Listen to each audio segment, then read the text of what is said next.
Welcome back to the arena, guys. Today we are here with another episode.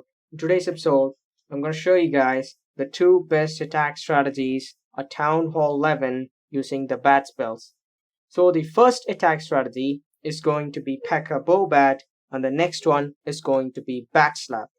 So the first attack strategy here, we have the best army composition. It's PekkaBoBat. We have some funneling troops, some Pekka's bowlers and healers, and we got a Yeti plus bowlers inside the CC as well. Now let's take a look at the first replay and show you guys how to do it. So the first thing you want to focus is choosing the direction of your entry. So when it comes to the bat spells, the bats are highly vulnerable to splash defenses. So you need to take down maximum number of splash defenses with your Pekkas and bowlers, so the bats will be able to clean up the rest of the base. So initially we are setting up a funnel for our Pekkas and the bowlers, so they will walk straight into the base and they have no other way to go on the outside. Because if they're gonna walk on the outside, then you might not get the value which you need from them. So we're starting from the area where we have two visit towers on the initial compartment and we have two on the next area. So the Pekkas and the bowlers will be able to take down maximum number of visit towers. And also multi-targeting infernos are really a pain for the bats, so you really want to focus and take them down. And once you reach the core using the rage spell and the Grand Warden's ability, as soon as that multi-inferno goes down, we are bringing in our bats. And now the bats have a really clear path because bats target only defenses, so we know exactly where they're gonna go, and you just need to take your free spells and keep them ready to place them on top of wizard towers to stop them.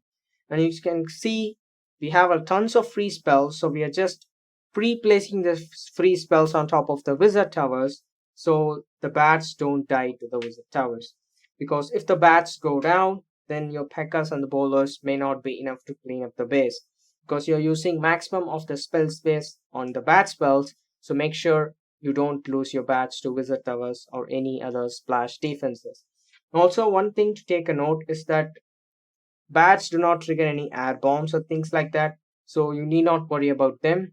But in case if a balloon or any other air troop triggers an air bomb, it might retarget to your bats, but in this case we don't have any such thing, so it will not actually target your bats.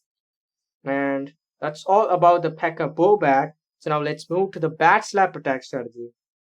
So this is actually similar to the PekkaBoBat, but this time we have a different kill squad, and it is actually the witches.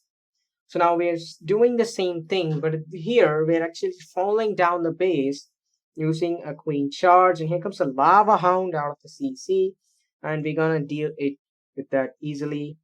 We also got, since that balloon was a bit frustrating, we had to use a free spell on top of that, or else the queen had to pop her ability right there.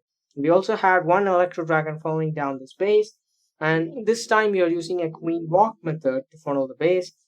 It's probably your personal preference. Whichever you feel better, you could funnel down the base with that. And here comes the wall wrecker and one ice golem to protect the wall wrecker and support the witches as well.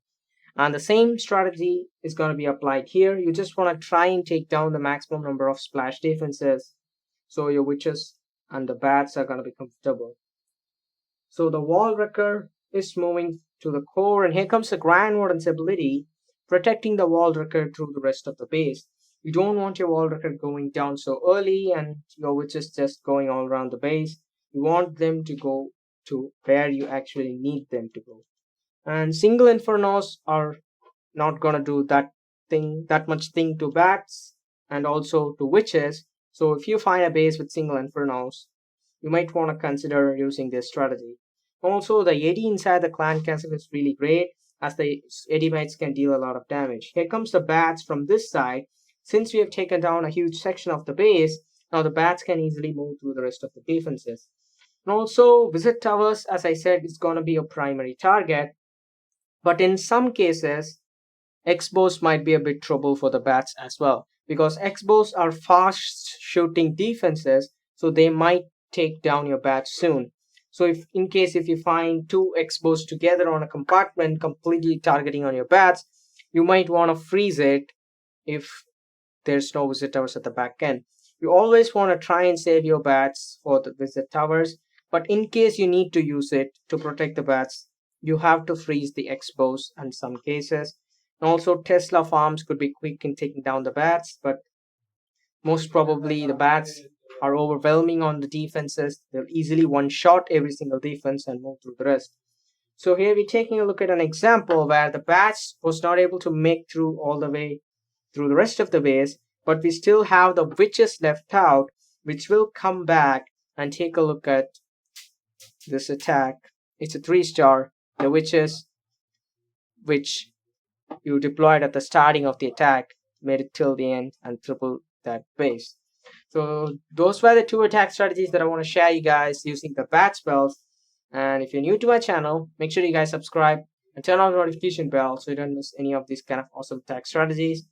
So and that's all for this video. I hope you guys enjoyed this. If so, please don't leave a like, subscribe to the channel and turn on the notification bell. I'll see you guys in the next one. Until then, clash on.